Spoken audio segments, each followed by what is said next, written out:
Resuming debate, reprise de débat, the honourable member for Langley Aldergrove. Langley Aldergrove, thank you. Thank you, Madam Speaker.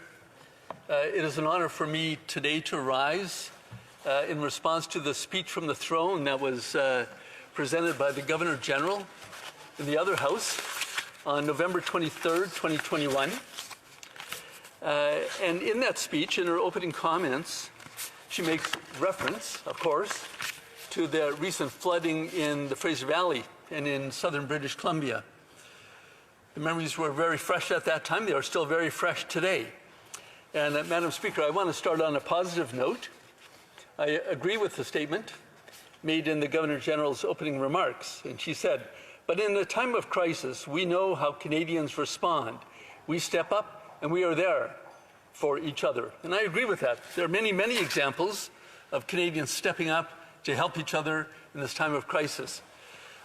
People were working day and night, sandbagging and trying to protect farms and buildings and equipment. There are farmers helping other farmers rescue their cattle, getting them onto higher ground. There are many examples of churches and other charitable organizations stepping up, helping their neighbors, making very generous donations, financial contributions to emergency relief for those who need it the most. I'm thinking also of the Sikh Guru Nanak kitchen, which is always there to help people in times of need and to supply food. I'm also thinking of pilots with private airplanes operating out of Langley Airport in my riding, flying rescue missions to Hope and to the interior of British Columbia to rescue people, to bring food and supplies. It's people like that that make us all proud to be Canadians. But I also want to highlight the work of a exemplary corporate citizen in my riding, the Mutual Fire Insurance Company of British Columbia. This is a company that was created by farmers for farmers, and during their now more than 100-year history, that's exactly what they've done. This company, MFIBC, is on the hook for millions of dollars because they've insured so many farms in the Fraser Valley.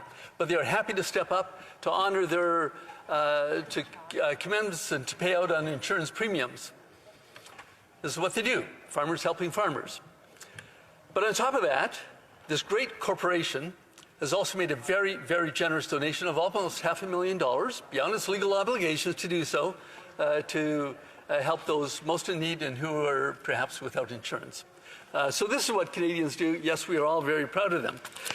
But now, Madam Speaker, the speech from the throne goes on to state what the government has doing, and this is what it says.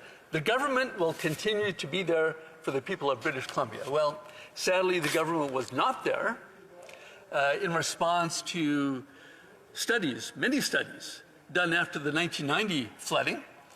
We were all very much aware of the needs to preserve the diking and to enhance it, seismically upgrade them. But it was report after report and no action. The most recent report is dated November 2020, commissioned by the City of Abbotsford, and it estimated the cost of repair, enhancing the diking system to be somewhere between $339 million and $580 million. It sounds like a lot of money, but it's pocket change compared to the billions of dollars that rehabilitation of the farmland in the Sumas Prairie and throughout southern British Columbia is going to cost. Railroads, highways, private farms and homes, road systems throughout it's going to be billions of dollars. So this government seems not to have learned a very basic lesson that an ounce of prevention is worth a pound of cure. And just like this government fails from time and time again to achieve its very ambitious and lofty Paris Agreement goals, so too it has been absent when the need for us to adapt to climate change reality is glaringly obvious. Madam Speaker, I want to pivot to what this speech from the throne says about housing and the housing affordability crisis. And Metro Vancouver, I can assure you, is ground zero of that crisis. This is what it says.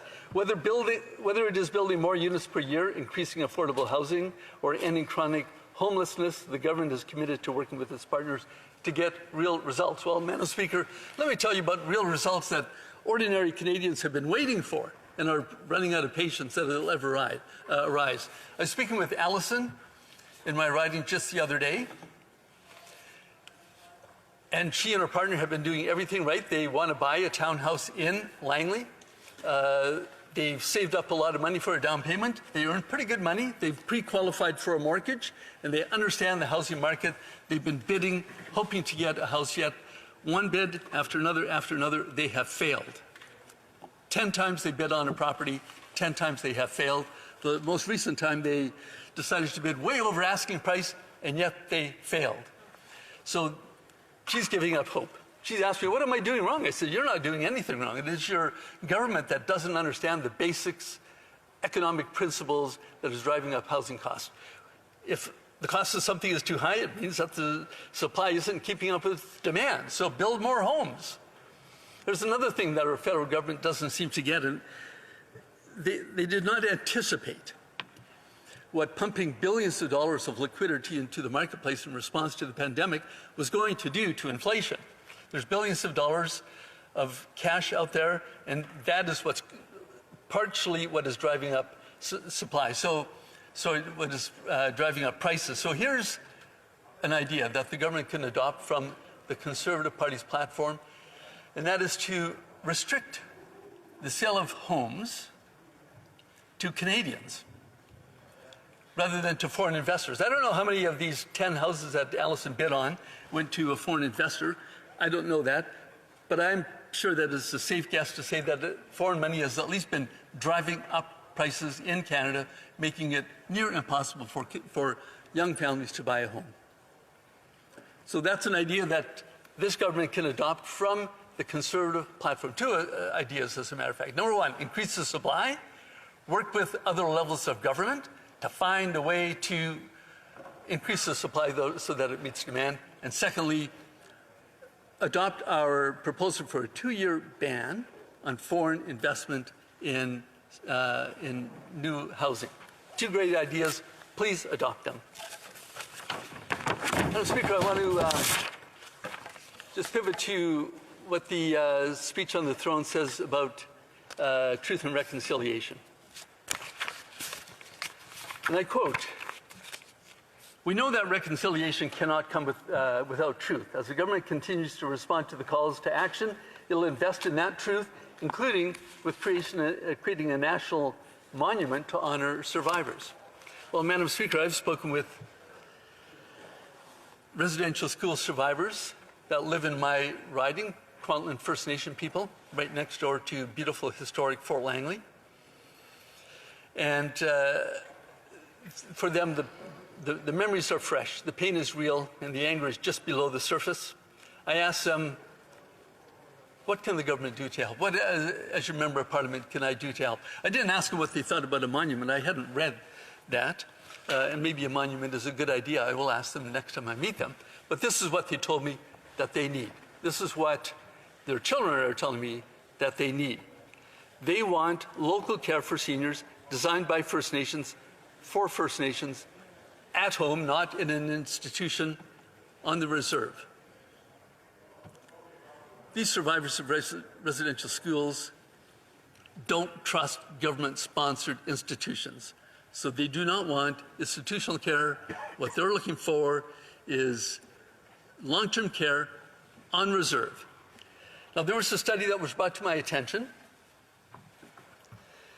from the, if I can find it here, report on the Standing Committee of Indigenous and Northern Affairs. This is from the 42nd Parliament, December 2018, entitled "The Challenges of Delivering Continuing Care in First Nation Communities," a report that I suspect is just sitting on the shelf and being ignored. Well, the people in my community are well aware of it, and they were finding some very interesting things in there. Madam Speaker, as a member of Parliament for Langley Aldergrove, I will be advocating for them, for this community, to get them what they need: real, true reconciliation, long-term care for seniors on reserve. Madam Speaker, those are my comments. Thank you.